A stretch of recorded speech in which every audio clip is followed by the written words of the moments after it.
This is another rambly video on a book review and just a life update.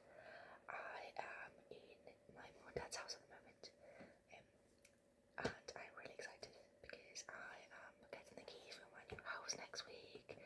I've been living here for a few months now because I had the summer flat because my sale fell through, and apparently it's quite common in other places to like rent for a few months, but in the UK we've got chains, and normally if you're going to buy somewhere, it's totally normal to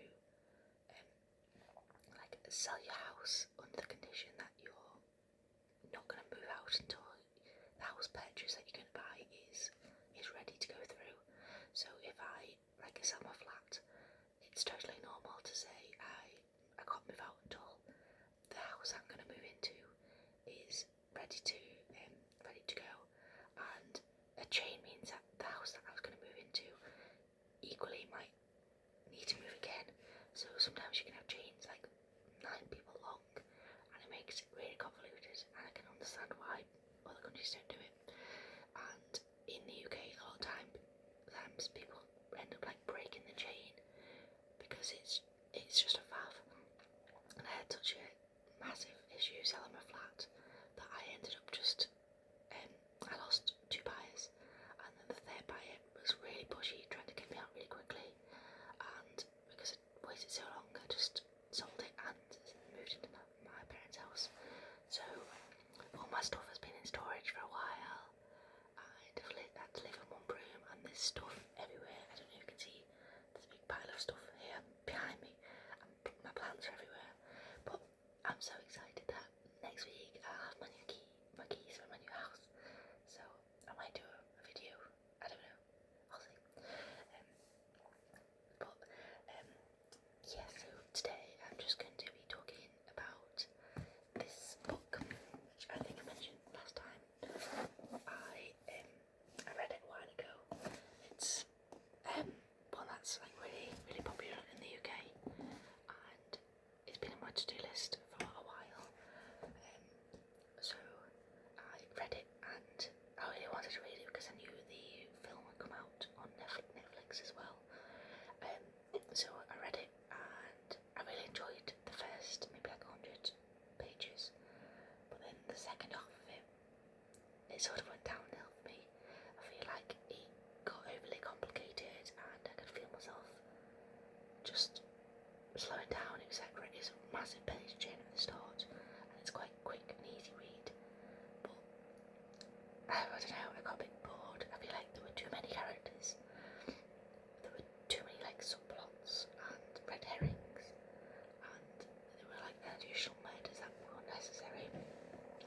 And when you look at the Netflix series, apparently Richard Osman, I don't know if this is true, but he picked Netflix, or he granted the authority for Netflix to create it, because I think he got offered elsewhere, but he picked Netflix because they said that they were going to have full creative control, and apparently he only wanted the money and he couldn't bother dealing with any of the scriptwriting.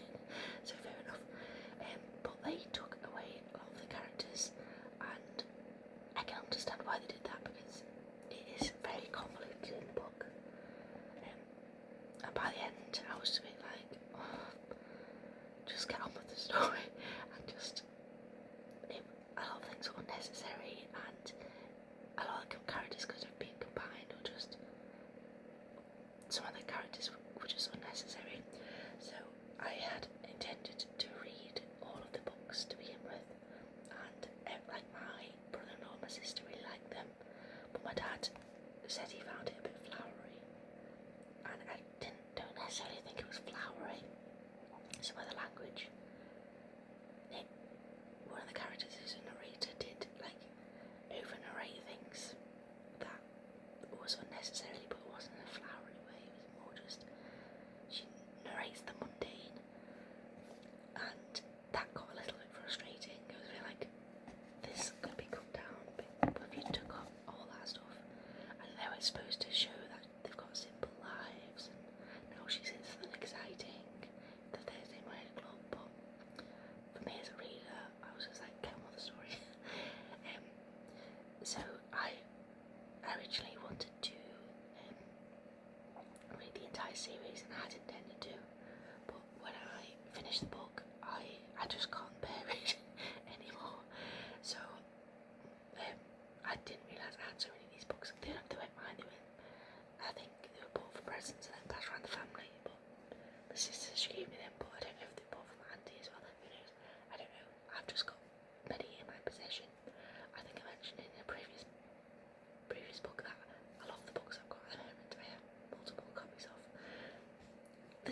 here that I'm going to review of in a minute, that I've got two versions of Artemis Fowl and two versions of the Flat Share, because I started it and then I lost it and I wanted to finish it, and then I saw it in charity shops, I bought it again.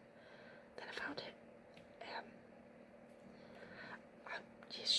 When I get my new house, I will be more organised, hopefully. We'll see.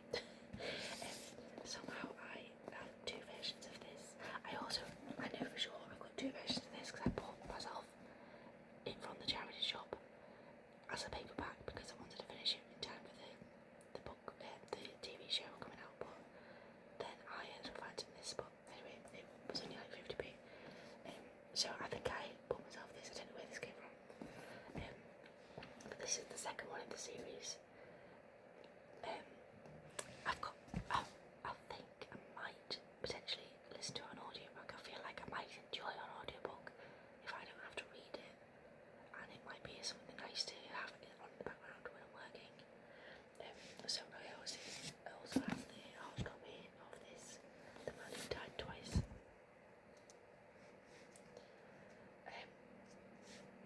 And then there's The Last Devil to Die, and the ones I've missed.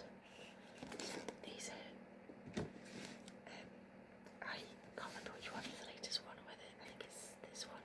And then there's a new one that's come out, which has got an orange cover, which my mum bought for a birthday present for my auntie, sorry, Christmas present. But I don't think she's read them all yet. I'm not sure, but she'll enjoy it anyway because she likes reading. And my sister, who gave me all these, she's already got it. So I think I might potentially listen to it on audiobook, but I don't know. There were just too many characters for me. So it was definitely enjoyable, and I definitely wanted to know what the outcome was.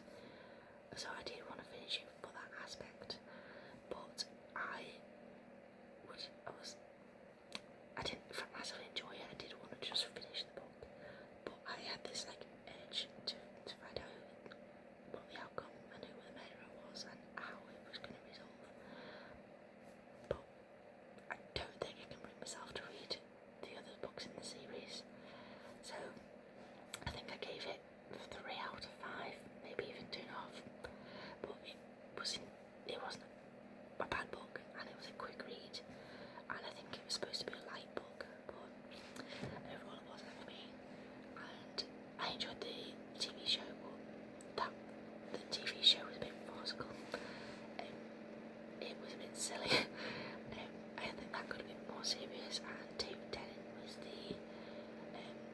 one of the characters who was supposed to be a bit rough and a bit bad, and we all had a discussion afterwards of a family about who they anticipated seeing as the actors for the characters, and I don't think they ever put any of them together. We all had the same opinion that David Tennant wasn't great. Like, he's a great actor, but I don't think that's his sort of role, personally. People might say otherwise, but I don't think he's got the highest ratings. But the book is quite well liked by other people, but when you look at some of the reviews online, it is quite polarising. So yeah, I might potentially listen to an audiobook, because I've got an Audible account now, and I've started to listen to books on when I'm working. I quite like listening to ones that